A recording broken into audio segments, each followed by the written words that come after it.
خانها ذراعها قالت سحروني. تعرفوا المثل هذا؟ أنا ما حبيش نتكلم. كان بعد ماتش الأخراني متاع قطر، من بعد ماتش فلسطين ما حبيش نتكلم، قعدت نتفرج ونتابع ونشوف الدنيا وين ماشي. كرة القدم فيها 11 لاعب في الملعب، أنا عندي 11 نقطة على السريع مش بطول عليكم. أولا المنتخب الشبح اللي أبريم اللي حضروه ومشى يلعب في مصر 2 ماتش اميكو، مباراتين وديتين، وروح وكأنه لم يكن، تفسخ كومبليتمون. علاش بعثوه وعلاش حضرتوه وعلاش نحيتوه أصلا؟ هذا تخبط. النقطة الثانية، اللي يحب الكل يخسر الكل. نحبوا نهزوا البطولة العربية، ونحبوا نمشيوا لبعيد في كأس أفريقيا ونسوا الكاريداس، ونحبوا نمشيوا لكأس العالم، ونحبوا دونك اللي يحب الكل يخسر الكل. نتذكر حكيت في فيديو سابق قلت راهو في اللاوعي متاع الشارع الرياضي التونسي، الاتحاد يعني الجامعة التونسية لكرة القدم، الجهاز الفني، المدرب سامي طرابلسي واللي معاه، اللاعبين، وخاصة الإعلام اللي طاح في اللعبة أو قاصد يطيح في اللعبة، الجمهور، الكلنا نحكيو على الدوزيام تور، الكلنا نحكيو على وقتاش باش يجينا المستوري نهار 8 ولا نهار 9، الحاج محمود وقتاش باش يخلط، علاش ما يخلطش فلان، علاش ما يخلطش فلتان.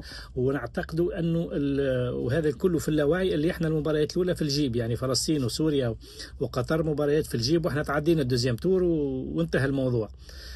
وهذا الخطأ الكبير، لأنك أنت تعتقد أنه منتخب سوريا ومنتخب فلسطين ما عندهمش بطولة وعندهم حرب. مش صحيح. راهو اللاعبين متاع منتخب فلسطين واللاعبين متاع منتخب سوريا كلهم ينشطوا خارج سوريا وخارج فلسطين، والكلهم يلعبوا في دوريات محترفة، والكلهم لاعبين جاهزين وحاضرين، اللي يلعب في الأوروب واللي يلعب في الخليج واللي يلعب في مصر، يعني اللاعبين متاعهم جاهزين وحاضرين. هذه النقطة الأولى. دونك هذا تقييم غلط، و يعني تفكير غلط انهم هم ما عندهمش بطوله، وبطولتهم لا، ما عندهمش بطوله اصلا في بلادهم يلعبوا لبرا. النقطه الثالثه، اذا ما زلنا باش نقعدوا نخموا ديما اللي احنا احسن من غيرنا، واللي احنا العمالقه نتاع كره القدم، اللي احنا ناسيون دو فوتبول، صحيح نسمي ناسيون دو فوتبول، اما ماناش خير من غيرنا. غيرنا قاعد يتعلم وقاعد يصلح وقاعد يخدم. اذا نعتقد لليوم اللي فلسطين وسوريا والعراق والاردن والدول الخليجيه ما همش خير منا في الفوتبول، راهو مش صحيح. راهو كان تشوف الانفراستركتور وتشوف العقود نتاعهم وتشوف الاحتراف وتشوف شي يخدموا وتشوف شي يحضروا من الباز، راهو عمل كبير وجبار. احنا ماناش قاعدين نخدموا. راهو احنا كما قلت لك المره، احنا كي بالت الفريب كل 10 سنين تجينا فرشه باهيه نعملوا بها اكسبلوا. توا انا قاعدين نحضروا في جيل هذا البيناسيونو نخدموا عليه مليح ونكملوا. النقطه اللي بعدها، انتم ما تعرفوش الحقيقه. راهو ما تعرفوش الحقيقه، وما نقولش اكثر، احنا عايشين معاهم ونعرفوهم وخابزينهم مليح. انتم ما تعرفوش الحقيقه، ما علينا نتجاوز. اللي يحب جبناها لرواحنا، تقعد تستنى في مزيه متاع منتخب فلسطين ولا منتخب سوريا؟ انت جبتها لروحك، انت عملت خساره في الماتش الاولاني وانت عملت نيل في الماتش الثاني. لما حالة هي كرة القدم توتي بوسيبل، يعني بونتو التعادل متاع فلسطين الثاني أن تتعدى أوميجا 3 أوميجا 3، معناها الكرة تتعدى 3 عظمات على 3 جوارات وتدخل ما تمس في حتى في خض ولا حتى ركبة وتخرج لبرا ولا تعمل ديفياسيون. ساسوفوا كو معناها الحظ معاهم ومبروك عليهم. المهم يزينا من تبرير ويزينا من الأعذار بالله، لو كان ولو ما كانش ولو كان ولو ما كانش.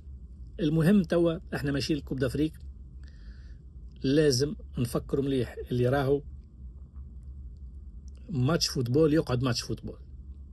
احنا شعب عاطفي صحيح، نموتوا على الكوره ونحبوا الكوره ونتنفسوا الكوره، ما بالنهايه ماتش كوره، يعني مش نهايه العالم كان خسرنا ولا ما ترشحناش ولا.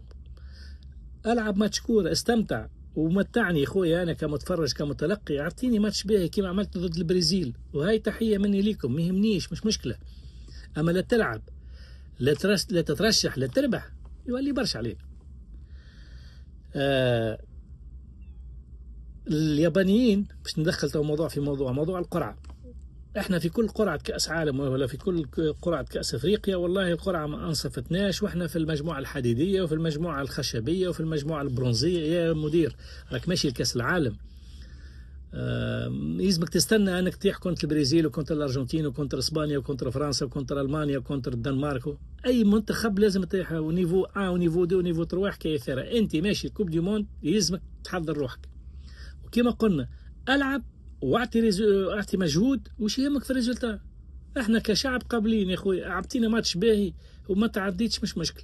اليابانيين اللي باش نقابلوهم احنا، اليابانيين يسيبوا في اولادهم صغار يلعبوا في الدوريات الأوروبية بأرخص الأثمان. نتذكر أنا تشينجي كاغاوا في 2010 جاء دورتموند من عند أوزاكا ولا مش عارف شو اسمه الفريق نتاعو في اليابان، باقتراح من بيير ليتبارسكي كان نجم فريق كولن وفريق المنتخب الألماني في السبعينات وفي الثمانينات أو في الثمانينات وفي التسعينات، كان يدرب في اليابان واقترح على فريق كولن فريق دورتموند أنه ياخذوا اللاعب هذا، ياخذوه ب $300,000 ولا 300,000 يورو ولا حاجة كما هكا.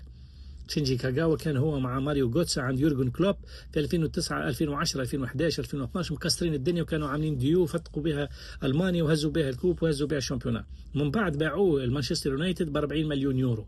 اول حاجه شوف الانفستيسمون، ثاني حاجه اليابانيين يسيبوا اولادهم صغار يلعبوا كما توا في الدوري الهولندي وفي الدوريات الاخرى ب $300,000 ب $400,000. امشي تعلم، امشي تطور، امشي حسن من مستواك، ومن بعد تو يشريوك جمعيات كبيره وهم ياخذوا بورسنتاج على العمليه. احنا جوالاتنا يشوط به نهار لحد يصبح المانجر نتاعو يفرت علينا في كتافه، وتصبح الجمعيه نتاعو طالبه مليون يورو و2 ملايين يورو. يا مدير سيب الولاد، خلي يمشيوا يكوروا، خلي يمشيوا يتعلموا، خلي يمشيوا يحسنوا من مستواهم، خلي يمشيوا يطوروا في مستواهم باش يرجع لنا بالمنفعه. شادينهم حاصرينهم في تركينا ولا ما تحبوش تسيبوهم، سيبوا الجوالات خلي تكور على بكري. النقطه الاخيره مشكلة كورتنا راهي مش مشكلة دورة كأس العرب ولا كأس أفريقيا ولا نمشي لكأس العالم. مشكلة كورتنا أعمق بكثير، أعمق. أنا حكيت فيه الموضوع قداش من مرة وعيت كل مرة نحكي فيه ونعاوده. أراه مستوى كورتنا ما يتطور كان لما نظام التعليم عندنا في تونس يتغير، لازم يتغير. هذه مازلنا لليوم 2025 التلميذ يقرأ زوز حصص من 8 لنص النهار ومن ماضي ساعتين للستة، انتهى. شوفوا بدل العالم الكل التلميذ يلزمو يخلص قرايته ماضي ساعتين ما 3 كانطارت باش من بعد يتفرغ الأنشطة نتاعو، اللي مغروم بالكورة واللي مغروم بالفن واللي مغروم بالمسرح واللي مغروم بالسباحة واللي مغروم بالرسم. اي واحد عنده هوايه يمشي يمارسها وبعدين يروح يحضر دروس وينجم يوفق ما بين الاثنين. ثانيا احنا كبلد تونس ما عندناش انفراستركتور كبيره، حتى الجمعيات الكبار اللي هي الكلوب والاسبيرانس والإيطوال والسي اس اس واستاد وغيرها ما عندناش ترينات كثيره اللي بتخلي الجوالات نتاعنا يترينوا على راحتهم. ولذا على الاقل كي تلامذتك انت يكملوا قرايتهم ما ساعتين وما 3، المينيم يجيو يترينوا ال4 والكادي يجيو يترينوا ال5 والجونيور يجيو يترينوا ال6 في نفس التيران. معناها تيران واحد تنجم تستغلوا 3 و4 كاتيجوري، مش كلهم يخرجوا ال6 يجيوك 6 ونص و7 للبارك ويتلموا لك كي عش نحل في تيران واحد تلعبهم معناها 4 تيران وبكره واحده. وكيفاش تحب تطور وكيفاش تحب تقدم كره القدم وكيفاش تحب انت الكره تتطور وتطلع ملاعبيه وقت اللي انت المدربين اللي عندك في الاصناف الشبان يا ما دي زونسيان جوار كي نون با دو فورماسيون سيانتيفيك ولا دي جون اللي متخرجين من لي زيكول دو سبور وخايفين وما عندهمش مستقبل، دونك يرضى بضغوطات المسؤولين وكلها محاباه. راهو ما تظلموش الناس، راهو الظلم في الريكروتمون والظلم في التدريب في الصغار راهو مش باهي. وعلى موضوع الظلم يا سي سامي كفاك ظلما لبعض اللاعبين، راهو الظلم مش باهي، خليه يمشي المنتخب باللي يستحق يمشي المنتخب. ما تخافش من الضغوطات، ما تخافش من البريسيون يعملوها عليك لي بلاتو دي تلفزيون. حكم ضميرك. واحد كما فراس بالعربي نقولها ونعاودها يستاهل بلاصه في كاس العرب ويستاهل بلاصه في كاس افريقيا، ما نحكيش على كاس العالم مازال بعيد شويه. اما واحد كما فراس بالعربي لانه ما عندوش ماكينه وراه، ما عندوش فريق في تونس دز وراه يلعب في الامارات عنده 4 ولا 5 سنين، لا عمري قابلته ولا هو صاحبي ولا نعرف ولا يعرفني، ولكن كلمه حق لاعب عنده بلاصته في المنتخب. كفاكم ظلما، راهو الظلم مش باهي والنتيجه ما تجيش بالظلم. تحياتي.